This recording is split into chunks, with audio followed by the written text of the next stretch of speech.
Hello students, today we will study the poem The Cloud, part 2, written by P.B. Shelley. We have already studied 2 of the stanzas of the poem. Now let's begin from the 3rd stanza of the poem.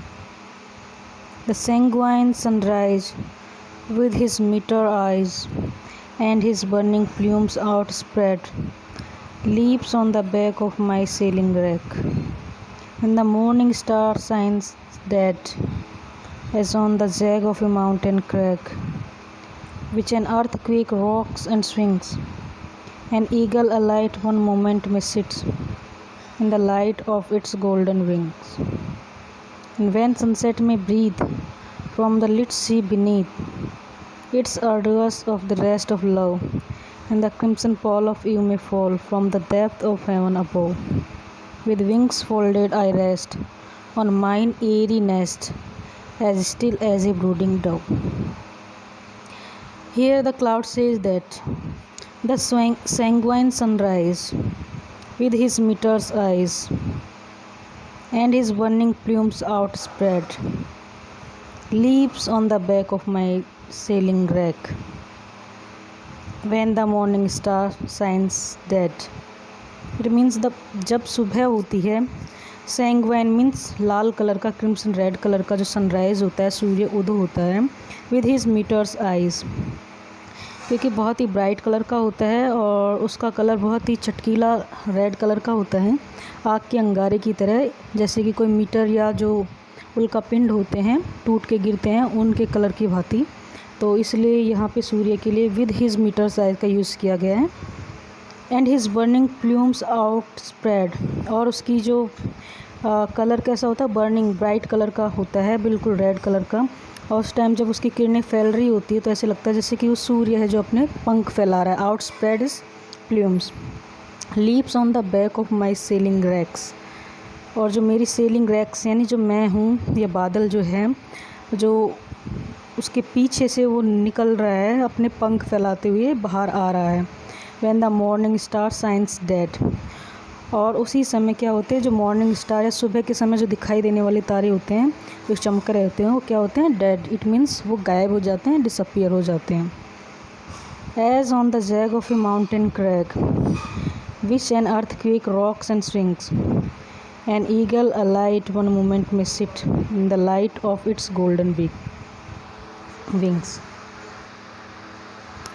Next the cloud says that as on the jag of a mountain crag, जैसे कि कोई mountain या पहाड़ी की चोटी होती है, crag होता है, with an which an earthquake rock and swing, और जो कि किसी अर्थक्वेक या भूकंप के कारण जिसकी चट्टानें हिल रही होती है, झूल रही होती है, और उसी समय an eagle alight on moment may sit in the light of its golden wing, और उसी समय जैसे कोई उस सख्त चट्टान पे, उस माउंटेन पे जो कि भूकंप की आने के कारण हिल रही हो, उस पे जैसे कोई ईगल अपने ब्राइट पंखों को फैला के बैठा हो, उस प्रकार ये सूर्य है जो मेरे उदय होते ही सूर्य है जो मेरे पीछे या मेरे ऊपर होते हुए उन माउंटेन की चोटी पे या पहाड़ी की चोटियों पे बैठ जाता है। This may be the image of the sun rising. When in the morning sun rises, its color becomes very crimson red, और बहुत ही ब्राइट कलर का ही दिखाई देता है। तो क्लाउड कहता है कि मेरे सुबह के टाइम जब सूर्य उगता है तो बहुत ही सैंगवाइन और रेड कलर का वो दिखाई देता है, और उसी समय जो सारे तारे होते हैं आसमान से, वो धीरे धीरे गायब हो जाते हैं, और ऐसे लगता है जैसे सूर्य है जो फ्लंग या उछल के मेरे ऊपर बैठ जाता है और मेरे ऊपर जैसे घूम रहा हो, जैसे कि कोई एक ब्राइट कलर का ईगल है जो भूकंप आता है तभी भी हिलती हुई माउंटेन की चोटियों को जकड़ के बैठा रहता है, उसी प्रकार ये सूर्य है जो मेरे ऊपर बैठा हुआ है। Next the cloud says that and when sunset may breathe from the lit sea beneath, its arduous of rest and of love, and the crimson pall of you may fall from the depth of heaven above.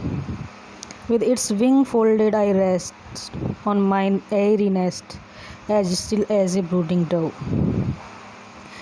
और जब सुबह होने के बाद धीरे धीरे शाम होती है, और जब सूर्य ढलता है, इवनिंग होती है, व्हेन सनसेट में ब्रीथ, जब शाम होती है, from the lit sea beneath its ardours of rest and love. तो ये जो इवनिंग होती है, शाम जो होता है, वो धीरे धीरे शांति और प्रेम फैला देता है। यानी कि शाम के समय धीरे धीरे अपने आप शांति का आभास होने लगता है। And the crimson pall of you may fall from the depth of heaven above. और जो ऊपरी जो हेवन में स्थित ईश्वर है या प्रकृति है, वो भी धीरे धीरे क्रिम्सन कलर की इवनिंग के साथ एक बहुत ही गहराई के साथ अपनी छाप छोड़ देती है। यानी कि शाम हो रही है और शांति का वातावरण चारों तरफ फैल जाता है। और उसी समय with wings folded I rest on mine airy nest as still as a brooding dove. और उसी समय जब इवनिंग होती है, शांति फैल रही होती है, प्रेम फैल रहा होता है चारों तरफ, उसी समय मैं क्या करता हूँ, आई फोल्डेड माई विंग्स, मैं भी अपने जो पंख हैं उनको समेट लेता हूँ। ऑन माई एरी नेस्ट, जो मेरा बादल हवा में बना हुआ जो घोंसला है, उसमें मैं भी अपने पंख समेट के बैठ जाता हूँ। कैसे?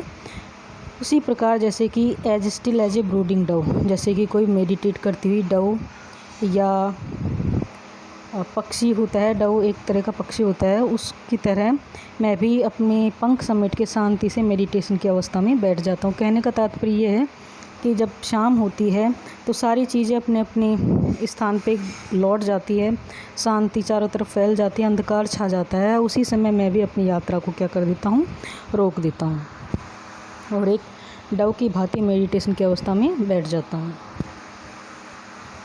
This may be the picture of the evening time when the cloud is folding its wings like a brooding Dove.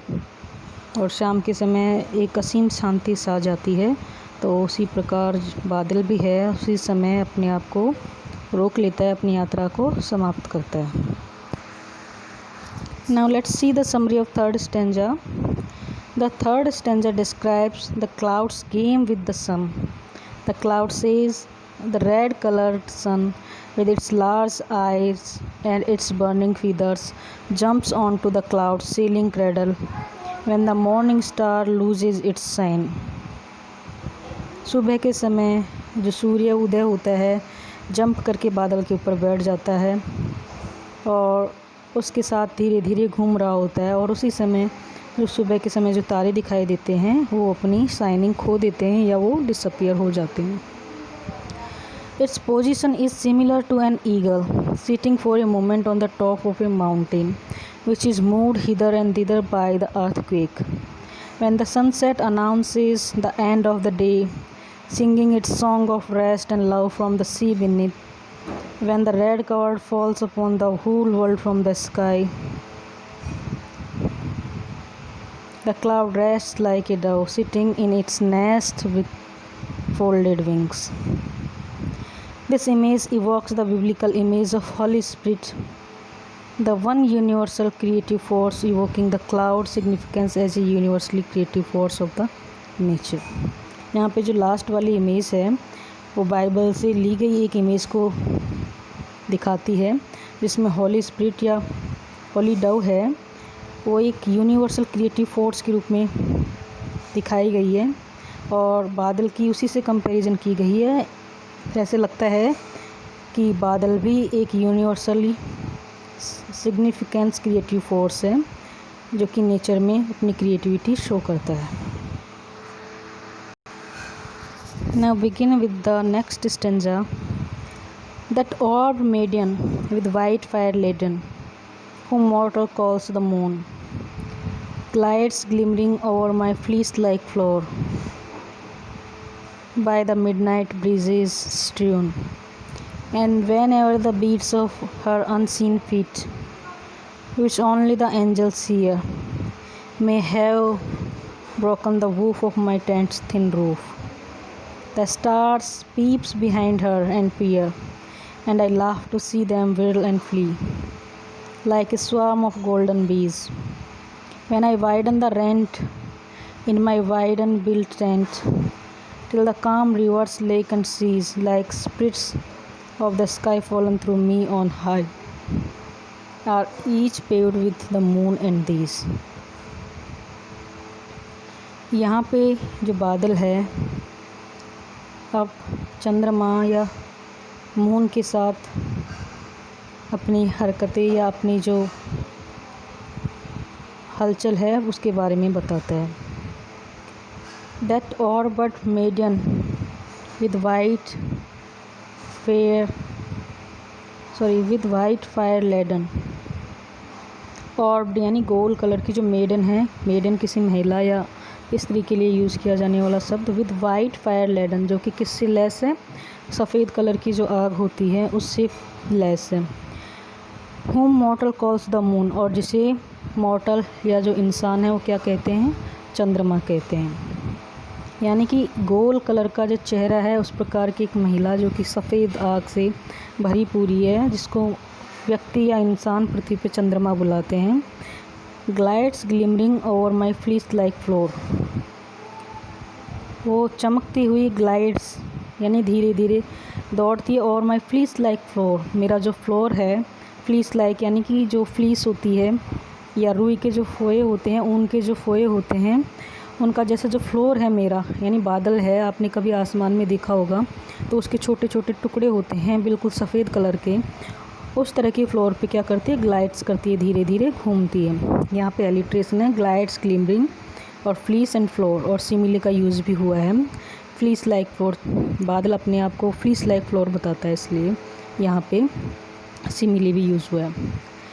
तो चंद्रमा के लिए कहता है बादल की गोल कलर की जो मेडन है, वाइट कलर की आग से जो लैस है, चंद्रमा जिसे लोग कहते हैं, वो मेरी फ्लीस लाइक फ्लोर पे ग्लाइड करती है। By the midnight breezes tune, कब, जब मध्य रात्रि हो चुकी होती है और मध्य रात्रि के समय जो ब्रीज या जो ठंडी हवाएं, जो हल्के हल्के हवा के झोंके चलते हैं, उनके साथ वो मेरी सरफेस पे घूमती है या घूमते, चंद्रमा बादल की सरफेस पे घूमता है।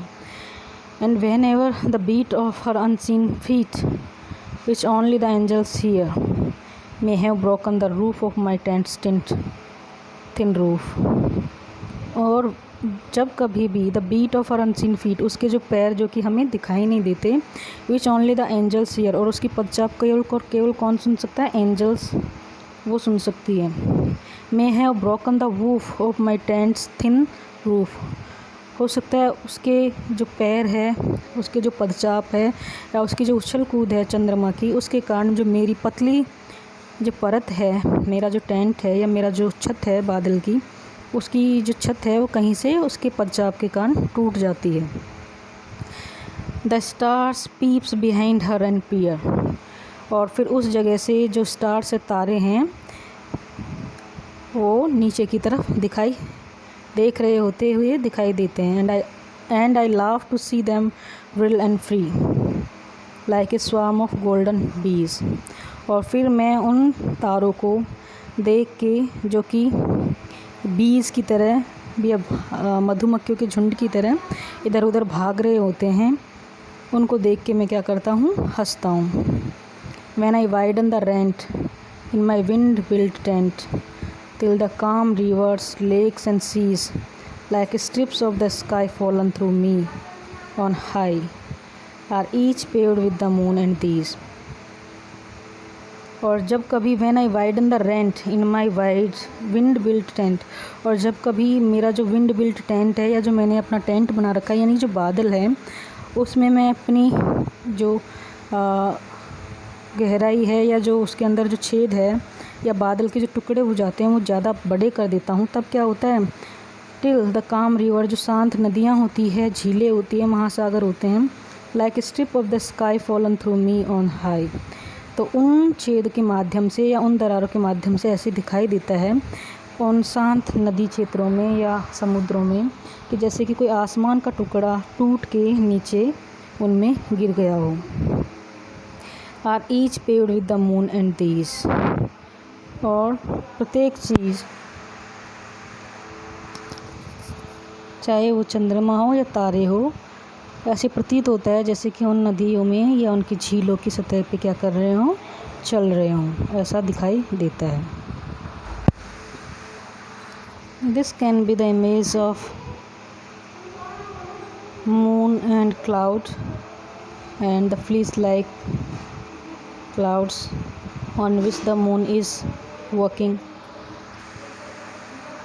And when the tent apart or the cloud have a broken wall among it, you can see the stars. जो तारे हैं वो उसके मध्य से ऐसे कैसे दिखाई दे रहे हैं, और उनको देख के बादल हंसता है जब ये तारे इधर उधर मधुमक्खियों की तरह से भागते हुए या झांकते हुए दिखाई देते हैं। और जब मध्य रात्रि को बादल के बीच में से चंद्रमा और तारे दिखाई देते हैं तो ऐसे लगता है जैसे शांत नदी और झीलों के अंदर आसमान का कोई टुकड़ा टूट के गिर गया, क्योंकि उनका जो प्रतिबिंब है, उनकी जो छाया है, चित्र है, वो शांत झीलों में या शांत पानी वाले क्षेत्रों में ऐसे कैसे दिखाई देता है। तो ये इस प्रकार की इमेजरी इस पोएम में यूज़ की गई है। Now see the summary of the stanza. The beautiful white moon glides over the surface of the cloud. At certain places there are openings or holes in the surface of the cloud. Through these gaps or openings the star peeps below at earth. The cloud laughs to see the stars reeling and fleeing like a swarm of golden bees. Sometimes these openings become wider, and then the reflection of the moon and the stars are seen in the rivers and lake below. These are some of the finest lines in the poem. The picture of the moon, the orb maiden with white fire laden, and of the stars which are compared to a swarm of golden bees are especially delightful.